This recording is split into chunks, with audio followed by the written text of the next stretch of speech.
आज की ताजा खबरों के अपडेट में बात करेंगे। कोरोना के चलते रंग में भंग, देश के कई राज्यों में सार्वजनिक तौर पर होली मनाने पर लगा है बैन। सरकार ने जारी की है नई गाइडलाइन। आखिर क्या है पूरी खबर बताएंगे आपको इस अपडेट में। साथ ही यहाँ पर अब फालतू के एसएमएस से अगर आप है परेशान तो 1 अप्रैल से आपको इस परेशानी से मिलेगा छुटकारा। ट्राई ने टेलीकॉम कंपनी को दी है ये नसीहत। आखिर क्या है पूरी खबर बताएंगे आपको इस अपडेट में। साथ ही यहाँ पर चुनाव आयोग ने यूपी पंचायत चुनाव के तारीखों का कर दिया है ऐलान।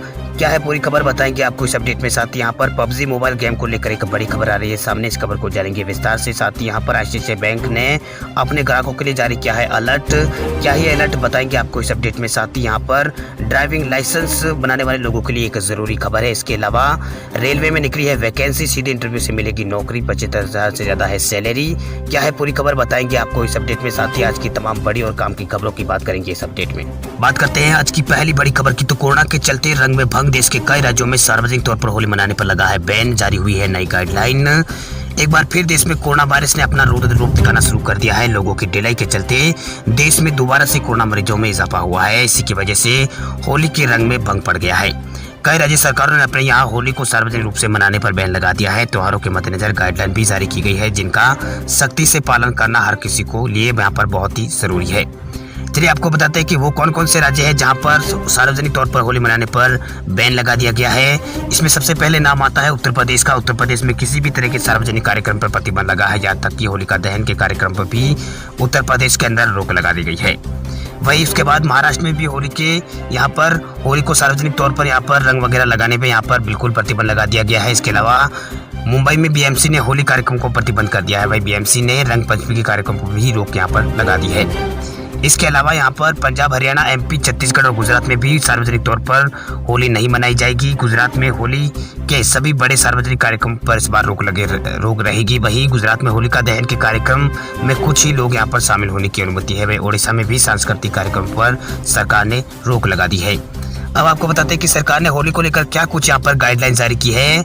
तो गाइडलाइन ये इस प्रकार है कि जिन राज्यों में कोरोना संक्रमण ज़्यादा है वहाँ पर होली मनाने यूपी आ रहे लोगों को यहाँ पर कोरोना टेस्ट अनिवार्य है। यानी जहाँ पर दूसरे राज्यों से अगर कोई यूपी में आ रहा है तो यहाँ पर यूपी सरकार ने ये गाइडलाइन जारी की है कि दूसरे राज्यों से आने वालों को यहाँ पर कोरोना टेस्ट कराना अनिवार्य होगा। इसके अलावा सभी यात्रियों को दिल्ली में एयरपोर्ट, रेलवे स्टेशन और बस टर्मिनल पर RT-PCR इनका सभी का टेस्ट होगा। वही उत्तर प्रदेश में भी यहाँ पर ये सभी टेस्ट जरूरी होगा। इसके अलावा होली का कार्यक्रम घर के अंदर ही मनाएं। वही जब भी घर से बाहर निकले मास्क और सोशल डिस्टेंसिंग का पालन करें, ये गाइडलाइन यहाँ पर दी गई है। इसके अलावा यहाँ पर आगे भी गाइडलाइन में कहा गया है कि सैनिटाइजर का प्रयोग जरूर करें, गले मिलने से और हाथ मिलाने से यहाँ पर बचें। वही 60 साल से ज़्यादा उम्र के व्यक्तियों को और 10 साल से कम उम्र के बच्चों को घर से बाहर निकलने की यहाँ पर सख्त मनाही है। वही इसके अलावा बाज़ारों में यहाँ पर भीड़ को लेकर भी सरकार ने गाइडलाइन जारी की है कि बाज़ारों में भीड़ नहीं होनी चाहिए। चलिए बात करते हैं अगली बड़ी खबर की। तो फालतू के एसएमएस से अगर आप भी है परेशान तो 1 अप्रैल से आपको इस परेशानी से मिलेगा छुटकारा। ट्राई ने टेलीकॉम कंपनी को दी है ये नसीहत। टेलीकॉम रेगुलेटर ट्राई ने टेलीकॉम सर्विस प्रोवाइडर को शुक्रवार को नसीहत देते हुए कहा है कि वे अपने एसएमएस चेकिंग फिल्टर को रीएक्टिवेट करें ताकि मोबाइल यूजर्स को फर्जी एसएमएस जैसी दिक्कतों का सामना ना करना पड़े। ट्राई ने टेलीकॉम ऑपरेटरों को गैर जरूरी एसएमएस से जुड़े नए नियमों को अमल में लाने के लिए कहा है। अगले 6 दिन यानी यहाँ पर 31 मार्च तक इनको कंपनियों को यहाँ पर मोहलत दी गई है। वही टेलीकॉम कंपनियों का कहना है कि सख्ती से 1 अप्रैल से फाइनेंशियल ट्रांजैक्शन और ई-कॉमर्स में काफ़ी यहाँ पर दिक्कतें आ सकती है।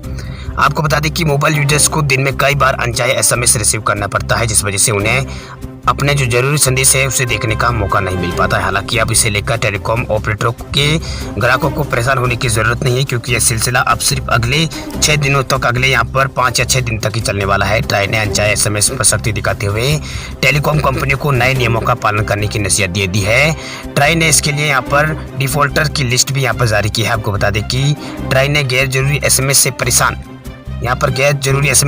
यूजर्स को 1 अप्रैल से यहाँ पर इन यूजर्स के लिए नए नियम बनाए हैं। वही कस्टमर को फालतू के एसएमएस से छुटकारा दिलाने के लिए ट्राई ने सख्त यहाँ पर कदम उठाया है। इसको लेकर टेलीकॉम कंपनियां ने भी आपत्ति जताई है। वही ऑपरेटरों का कहना है कि ट्राई की सख्ती से फाइनेंशियल ट्रांजैक्शन और ई-कॉमर्स में काफ़ी दिक्कतें आ सकती है। आपको बता दें कि पिछली बार मोबाइल यूजर्स को ऐसी दिक्कतों का सामना करना पड़ा था। कुछ यूजर्स ने यहाँ पर कंप्लेन भी की थी, उन्हें OTP मिलने में दिक्कत आ रही है, या फिर ऐसी स्थिति आने की संभावना जताई जा रही है। चलिए बात करते हैं अगली बड़ी खबर की। तो ड्राइविंग लाइसेंस के लिए स्किल टेस्ट देना हुआ और भी मुश्किल, केंद्र सरकार ने कही है ये बात। अगर आपके पास ड्राइविंग लाइसेंस नहीं है तो आगे जाकर आपके लिए बहुत मुसीबत खड़ी हो सकती है। जल्दी ड्राइविंग लाइसेंस पाने के लिए मुश्किल स्किल टेस्ट से गुजरना होगा। ये जानकारी केंद्र सरकार ने गुरुवार को लोकसभा के दौरान यहाँ पर दी है। मीडिया रिपोर्ट के मुताबिक ड्राइविंग लाइसेंस चाहने वालों को अब कड़े स्किल टेस्ट के एक सेट को यहाँ पर पास करके गुजरने की जरूरत होगी। टेस्ट क्वालिफाई करने के लिए यहाँ पर परफेक्शन के साथ साथ वाहन को रिवर्स करना शामिल है। वहीं सड़क परिवहन और राजमार्ग मंत्रालय के मंत्री नितिन गडकरी ने बताया कि सभी रीजनल ट्रांसपोर्ट ऑफिस में ड्राइविंग लाइसेंस पाने के लिए पासिंग परसेंट 69% यहाँ पर तय किए गए हैं। सामने आई जानकारी के मुताबिक ये स्किल टेस्ट काफ़ी मुश्किल होने वाला है। वहीं नितिन गडकरी ने कहा कि ड्राइविंग टेस्ट को पास करने के लिए रिवर्स गियर वाले वाहन को पीछे की ओर ले जाने के मामलों में से एक यहाँ पर लिमिटेड एरिया में वाहन को दाएं और बाएं कंट्रोल करना और सटीकता के साथ रिवर्स करना है। सबसे जरूरी पैमाना इसमें ये होगा। ये टेस्ट केंद्रीय मोटर वाहन अधिनियम 1979 नियम के अनुसार है। उन्होंने कहा कि सभी ऑटोमेटिक ड्राइविंग टेस्ट के लिए फिजिकल टेस्ट से पहले एलईडी स्क्रीन पर एक डेमो दिखाया जाएगा, जिसके अलावा यहाँ पर अपॉइंटमेंट बुकिंग के समय आवेदकों को ड्राइविंग टेस्ट डेमो के लिए एक वीडियो लिंक उपलब्ध कराया जाता है। चलिए बात करते हैं अगली बड़ी खबर की। तो बैंक खातेदारों के लिए बड़ी खबर है, खासकर आईसीआईसीआई बैंक के खातेदारों के लिए जरूरी खबर है। आईसीआईसीआई ने अपने ग्राहकों के लिए जारी किया है अलर्ट। 31 मार्च से पहले ये काम करना है जरूरी। आईसीआईसीआई बैंक ने अपने ग्राहकों को यहाँ पर एक जरूरी दिशा निर्देश दिया है। बैंक ने ग्राहकों से कहा है कि 31 मार्च को जो वित्तीय वर्ष खत्म होने वाला है और नए साल के साथ नए नियम जो आने वाले हैं उसमें कई बदलाव होने वाले। साथ ही ऐसे काम जो 31 मार्च से पहले यहाँ पर आपको कर लेने चाहिए जो आपके दैनिक जीवन से जुड़े हैं। वही सरकार और बैंकों की ओर से लगातार ये जानकारियाँ शेयर की जा रही है कि जल्द से जल्द जो अपना आवश्यक काम है उसे निपटा लें। अब आईसीआईसीआई बैंक ने भी अपने ग्राहकों को ये जानकारी दी है कि 31 मार्च से पहले पैन कार्ड से जुड़ा एक जरूरी काम है वो ग्राहकों से निपट ले। दरअसल पैन कार्ड को आधार कार्ड से लिंक कराना आवश्यक हो गया है। सरकार ने इसे लिंक कराने की लिए पहले ही काफ़ी दिनों से पहले यहाँ पर कह दिया था। हालांकि इसकी तारीख जो है वो लगातार सरकार आगे बढ़ा रही है। अब इसकी तारीख 31 मार्च तय की गई है। इस बार 31 मार्च को आगे नहीं बढ़ाया जाएगा। ऐसे में 31 मार्च से पहले अपने आधार और पैन कार्ड को यहाँ पर लिंक कराना आवश्यक है। इतना ही नहीं, अगर आप इसे लिंक नहीं करते हैं तो आपका पैन कार्ड बंद भी हो सकता है। साथ ही जब आपको इसे वापस से एडिट करवाएंगे तो आपको भारी जुर्माना भी देना पड़ सकता है। ऐसे में आईसीआईसीआई बैंक ने कहा है कि आईसीआईसीआई ने बैंकिंग एप्लीकेशन पर नोटिफिकेशन जारी करते हुए ग्राहकों को जानकारी दी है कि अपना आधार कार्ड पैन कार्ड से लिंक करा लें।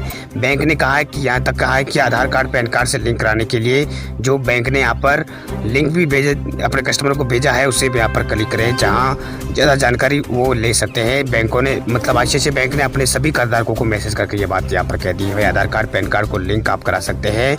जो बैंक ने जो लिंक भेजा है उसके ऊपर क्लिक करके आप यहाँ पर इस आधार कार्ड को पैन कार्ड से लिंक करा सकते हैं। वही आईसीआईसीआई की मोबाइल एप्लीकेशन पर ग्राहकों को ये मैसेज दिखाई दे रहा है।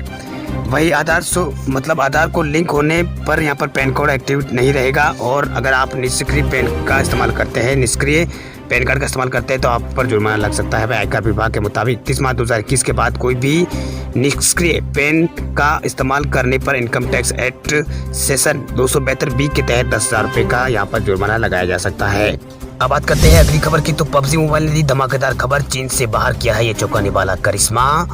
क्रॉपटॉन कंपनी ने ऑनलाइन गेम में एक रिपोर्ट यहाँ पर जारी करते हुए कहा है कि और दावा किया है कि चौथी तिमाही में उसका राजस्व 29% बढ़ा है। ऐसा चीन और अंतर्राष्ट्रीय बाजार में वीडियो गेम के लिए भुगतान करने वाले उपयोगकर्ताओं की संख्या में उछाल आने के चलते हुआ है। वही 1 अरब का आंकड़ा गेम ने अब तक पार कर लिया है, जबकि भारत जैसे बाजार में ये बैन है। पिछले कई महीनों से कंपनी इसे भारत में वापस लाने का प्रयास कर रही है, लेकिन सरकार बैन को लेकर काफ़ी यहाँ पर गंभीर दिखाई दे रही है। वही पबजी मोबाइल को भारत में सितंबर 2020 में बैन किया गया था। बैन के बाद क्रॉपटॉन और टेंसेंट से इंडिया यहाँ पर ऑपरेशन अधिग्रहण किया गया था। नया पबजी मोबाइल इंडिया गेम घोषित किया गया था, लेकिन कई ट्रेलर रिलीज होने के बाद भी ये गेम अभी तक यहाँ पर भारत में लॉन्च नहीं हो पाया है। वही मार्च में पबजी मोबाइल अपनी 3री एनिवर्सरी यहाँ पर सेलिब्रेशन कर रहा है। पबजी मोबाइल गेम को एंड्रॉयड और आईओएस प्लेटफॉर्म पर 2018 में लॉन्च किया गया था। पबजी ने बीते साल में अपनी एनिवर्सरी को धूमधाम से सेलिब्रेट किया था। अब पबजी मोबाइल की 3री एनिवर्सरी की तैयारी यहाँ पर चल रही है। वही पबजी मोबाइल की 3री एनिवर्सरी के मौके पर पबजी मोबाइल 1.3 अपडेट को रिलीज करने की बात कही है। वही इस अपडेट के साथ नया मोड, हथियार, व्हीकल और कई नए फीचर गेम से जोड़े जाएंगे। इस अपडेट के साथ गेमर्स को पबजी मोबाइल के रॉयल पास 18 भी उन्हें मिलेगा, जो इस महीने के अंत तक यहाँ पर उपलब्ध होगा। वही पबजी मोबाइल पिच 1.3 दोनों एंड्रॉयड और iOS प्लेटफॉर्म के लिए रिलीज किया जाएगा। एंड्रॉयड यूजर्स इस अपडेट के लिए 740 MB की स्टोरेज की ज़रूरत होगी। वही iOS यूजर्स को करीब यहाँ पर 1.5 GB स्टोरेज की ज़रूरत होगी। ऐसे प्लेयर्स को यहाँ पर 14 मार्च से पहले इसे अपडेट करना होगा। 14 मार्च तक पहले वो अपडेट कर दिया है इसको। वही 14 मार्च से ये स्टार्ट हो गया। वही उन्हें 300 BP और 100 AG और के साथ 3 दिन के लिए यहाँ पर क्यूट कैंटीन पॉइंट भी इनको मिलेंगे। वही पबजी मोबाइल 1.3 मिलने वाले अपडेट में यहाँ पर कई तरह के नए यहाँ पर सिस्टम दिए गए हैं। चलिए बात करते हैं अगली बड़ी खबर की। तो यूपी पंचायत चुनाव को लेकर ये बड़ी खबर है। उत्तर प्रदेश में चुनाव आयोग ने तारीखों का कर दिया है ऐलान। 4 चरणों में होगा इस बार मतदान। उत्तर प्रदेश पंचायत चुनाव की अधिसूचना जारी कर दी गई है शुक्रवार को। वही चुनाव आयोग के मुताबिक पहले चरण का मतदान यहाँ पर 15 अप्रैल को होगा, दूसरा चरण का 19 अप्रैल को, तीसरा चरण का चुनाव यहाँ पर 2 अप्रैल को होगा। वही चौथे चरण का मतदान यहाँ पर 29 अप्रैल को होगा। वही सभी चरण की जो मतगणना है वो 2 मई को यहाँ पर होगी। पहले चरण के लिए नामांकन 3 अप्रैल से 4 अप्रैल को होगा, जबकि दूसरे चरण का नामांकन 7 और 8 अप्रैल को होगा। वही तीसरे चरण का 13 से 15 के बीच में ये होगा। वही चौथे चरण का नामांकन 17 और 18 तारीख को अप्रैल महीने के होगा। चलिए बात करते हैं अगली बड़ी खबर की। तो महाराष्ट्र की डिप्टी सीएम अजित पवार की चेतावनी, लोगों ने अगर नियम नहीं माने तो 2 अप्रैल के बाद महाराष्ट्र में लगाना पड़ेगा लॉकडाउन। महाराष्ट्र में कोरोना वायरस का प्रकोप लगातार बढ़ता जा रहा है। महाराष्ट्र नहीं, मुंबई में भी नए केसों में जबरदस्त बढ़ोतरी देखने को मिली है। वही अचानक बड़े केस को देखते हुए बार बार उद्धव ठाकरे सरकार से सवाल किया जा रहा है कि क्या महाराष्ट्र में संपूर्ण लॉकडाउन लगाया जाएगा। इसके तहत जवाब देते हुए शुक्रवार को महाराष्ट्र के डिप्टी सीएम अजित पवार ने कहा है कि कोरोना के बचाव से संबंधित नियमों का सख्ती से पालन किया जा रहा है। अगर लोगों ने लापरवाही बरती और कोरोना पर नियंत्रण नहीं लगा तो हम 2 अप्रैल के बाद हमें यहाँ पर लॉकडाउन लगाना पड़ेगा। वही अजित पवार ने कहा है कि राज्य में सख्त तालाबंदी लागू तभी की जाएगी जब कोई विकल्प नहीं बचेगा। 2 अप्रैल तक हम इस पर नजर बनाए हुए हैं। तब तक राज्य में कोरोना के बचाव के मापदंडों और दिशा निर्देशों का सख्ती से पालन किया जाएगा। अगर लोग कोरोना गाइडलाइन का उल्लंघन करते रहे तो सरकार एक बार फिर महाराष्ट्र में लॉकडाउन लगाने की ओर बढ़ेगी। अजित पवार ने लोगों को सख्त लॉकडाउन से बचने के लिए सामाजिक दूरी और मापदंडों का सख्ती से पालन करने की चेतावनी दी है। वही प्रेस कॉन्फ्रेंस में अजित पवार ने यहाँ पर लॉकडाउन के लिए जो गाइडलाइन है उसकी पहले यहाँ पर एक गाइडलाइन जारी की है। इसके अनुसार मॉल और सिनेमा हॉल में अभी 50% संख्या के साथ ही ये लोग काम करेंगे। इसके साथ ही शादी समारोह में एक बार में केवल 50 लोगों के आने की इजाज़त होगी। इसके अलावा अंतिम संस्कार में 20 लोगों के शामिल होने की इजाज़त होगी, जबकि प्राइवेट अस्पताल में भी 50% बेड रिजर्व रखने के आदेश यहाँ पर दिया है कोरोना के मरीजों के लिए। कोरोना और लॉकडाउन को लेकर एक और बड़ी खबर। मध्य प्रदेश में आज रात 9 बजे से लगेगा नाइट कर्फ्यू, बढ़ सकती है लॉकडाउन की अवधि। मध्य प्रदेश के अंदर आज रात 10 बजे से लगने वाला कर्फ्यू रात 9 बजे से ही लग जाएगा। मुख्यमंत्री शिवराज सिंह चौहान ने रविवार को यानी कल लगने वाले लॉकडाउन को आगे बढ़ने के संकेत दिए। उन्होंने कहा है कि आपातकाल का समय है, मर्यादा जरूरी है। मैं सभी से घर पर ही त्योहार मनाने की अपील करता हूं, जरूरत पड़ी तो आपात धर्म का पालन भी करूंगा। शिवराज सिंह चौहान आज शाम तक कुछ और यहाँ पर बड़ा फैसला ले सकते हैं। वही शिवराज सिंह चौहान ने कहा है कि कोरोना के बढ़ते यहाँ पर महानगरों की स्थिति बिगड़ रही है। यहाँ की जिंदगी का सवाल है। हमारी जिम्मेदारी है कि हर संभव यहाँ पर कदम उठाया जाए ताकि यहाँ पर संक्रमण की जो चैन है इसे रोका जा सके। हमारे 3 तरीके की हमारे पास रणनीति है। उन्होंने कहा है कि हमारे पास 3 तरीके की रणनीति है।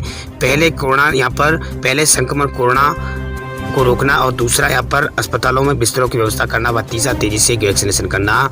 आज मुख्यमंत्री जो शिवराज सिंह चौहान है वो एक बार फिर आज समीक्षा बैठक करने वाले हैं। इस बैठक में कुछ और भी यहाँ पर बड़ा फैसला वो ले सकते हैं। आपको बता दें कि मध्य प्रदेश में सबसे ज्यादा केस वाला शहर भोपाल है। भोपाल के अलावा इंदौर, जबलपुर में भी हालात यहाँ पर बिगड़ते जा रहे हैं। राज्य में 60% केस इन तीनों शहरों से आए हैं। वही भोपाल में कोरोना की रफ्तार बढ़ने के साथ साथ एक्टिव केसों में तेजी से वृद्धि हो रही है। चलिए बात करते हैं अगले अपडेट की। तो नौकरी की चाह रखने वाले युवाओं के लिए बड़ी खबर है। रेलवे में निकली है वैकेंसी, सीधी इंटरव्यू से मिलेगी नौकरी। 75,000 से ज्यादा है सैलरी। भारतीय रेलवे में नौकरी की चाह रखने वाले युवाओं के लिए मौका है। उत्तरी रेलवे में वैकेंसी निकली है। खास बात यह है कि इंटरव्यू से सीधी ये भर्ती होगी।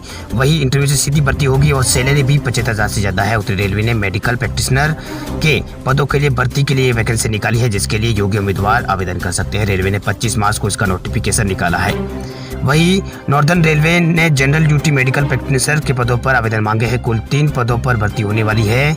वही कॉन्ट्रैक्ट बेसिस पर यह नौकरी मिलेगी। वही ज्वाइनिंग के वक्त 1 साल का कॉन्ट्रैक्ट होगा। आवेदन के बाद उम्मीदवारों को इंटरव्यू के लिए बुलाया जाएगा।